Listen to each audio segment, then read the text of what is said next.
The first episode of Euphoria Season 3 is called Andale, which means hurry up and move, and in this episode, everyone is trying to move into the next phase of life, but nobody is actually ready for it. They have all left high school behind, around 4 years have passed, and yet almost every single character still feels stuck between who they were and who they are supposed to become. This is what happened then. The episode opens by reminding us how much time has passed since Season 2, and Rue tells us that growing up did not fix anything.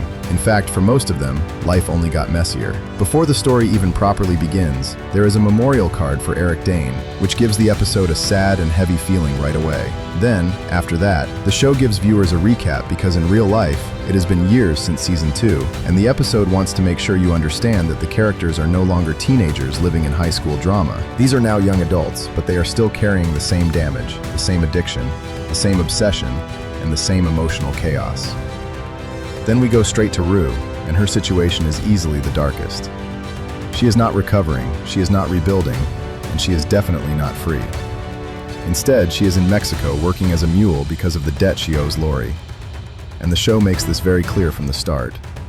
Rue has crossed a line from being someone battling addiction to someone trapped in a criminal system that is far bigger than her. She is literally transporting substances across the border, and the whole sequence is filmed in a way that makes you feel how unstable her life has become. The camera shakes, the car movement is chaotic, and nothing feels safe or controlled.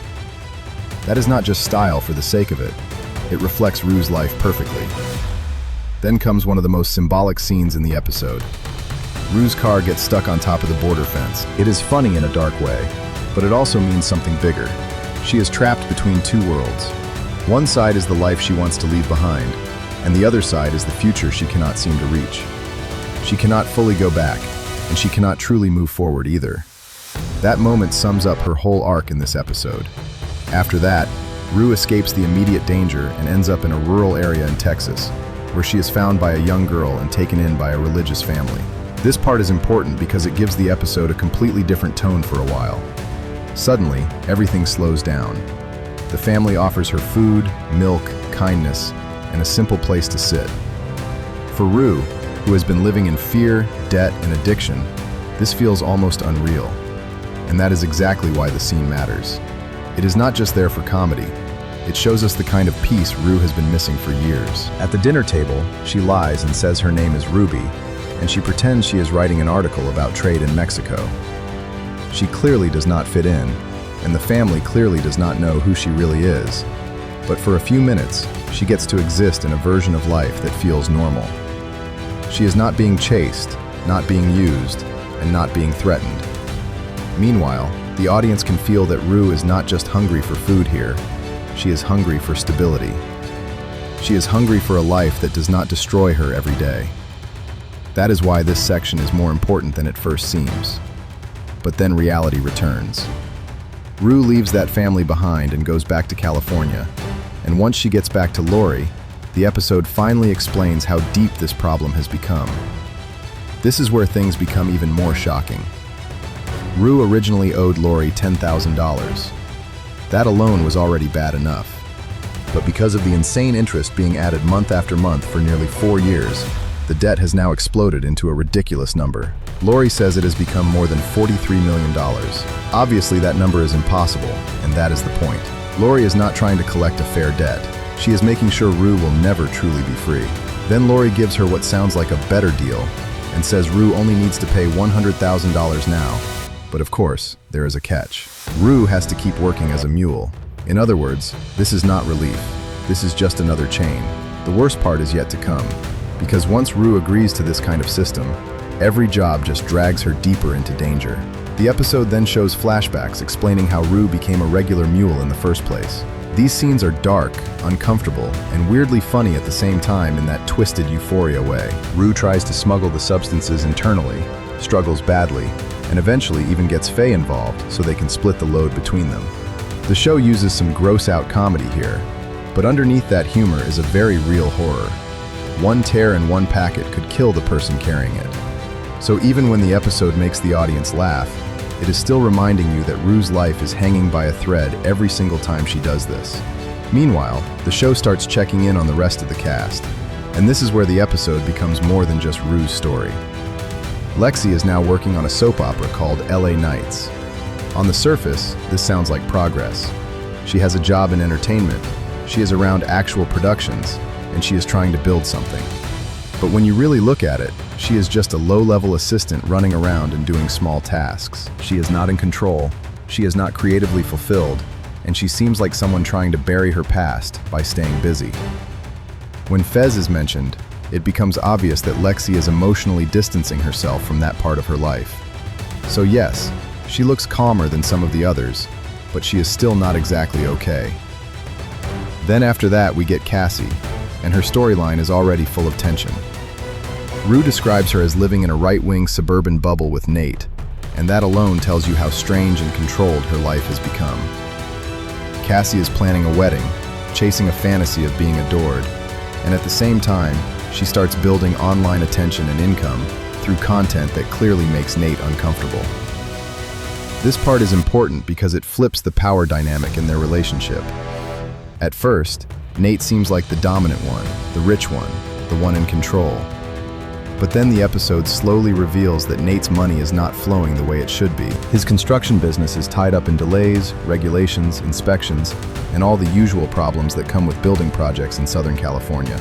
So while he still has the expensive house, the flashy cars, and the image of success, he is not as secure as he wants to look. And that is where Cassie becomes dangerous to him. She is suddenly in a position to bring in cash, attention, and leverage. By the end of the episode, it already feels like she has started to gain power over him, and you can tell this relationship is only going to get more toxic from here. Meanwhile, Maddie's update is also more grounded than glamorous.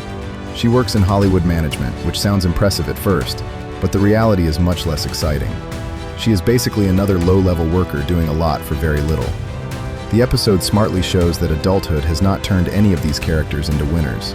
Some just have cleaner clothes and better lighting around their problems. Then the story circles back to Rue, and this is where the episode kicks into a much more dangerous gear. Rue is trying to make extra money however she can, even driving Uber, just to chip away at the debt. But at the same time, she starts looking for another exit route. Faye suggests that Wayne's money could be stolen, which plants the idea of Rue potentially robbing the people around Laurie. That detail matters because it shows Rue is not just surviving anymore. She is calculating. She is looking for any way out, even if it means starting another disaster. And then comes Alamo. This is one of the biggest introductions in the episode because he immediately feels like a new threat with even darker energy than Laurie. He presents himself like a businessman who runs strip clubs, but it is obvious there is something much worse behind that front. The implication is that he is involved in trafficking and other serious criminal activity. So when Rue starts interacting with him, the audience instantly knows this is not a safe opportunity.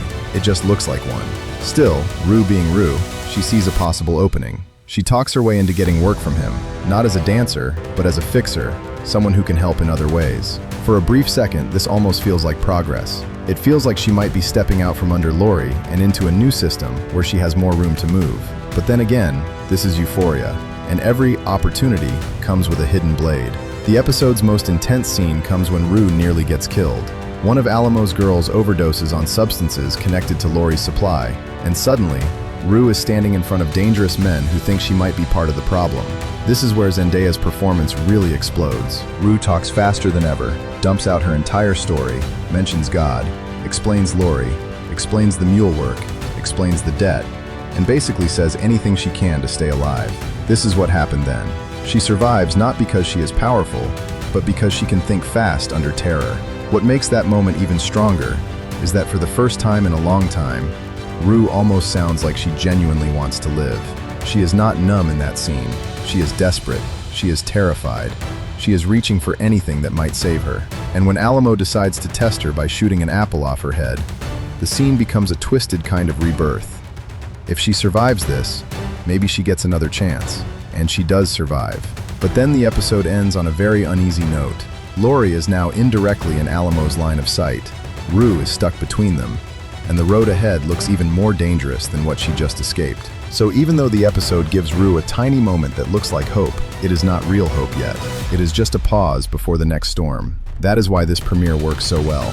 It does not just update us on where everyone is, it shows us how adulthood has changed the shape of their pain. Rue is deeper in crime and addiction. Lexi is functioning but emotionally detached. Cassie is chasing money and validation. Nate is losing financial control. Maddie is surviving, not thriving. And all of them are still trapped in versions of themselves they thought they would outgrow. And that's all from this recap. Subscribe to my channel for more amazing movie and series recaps.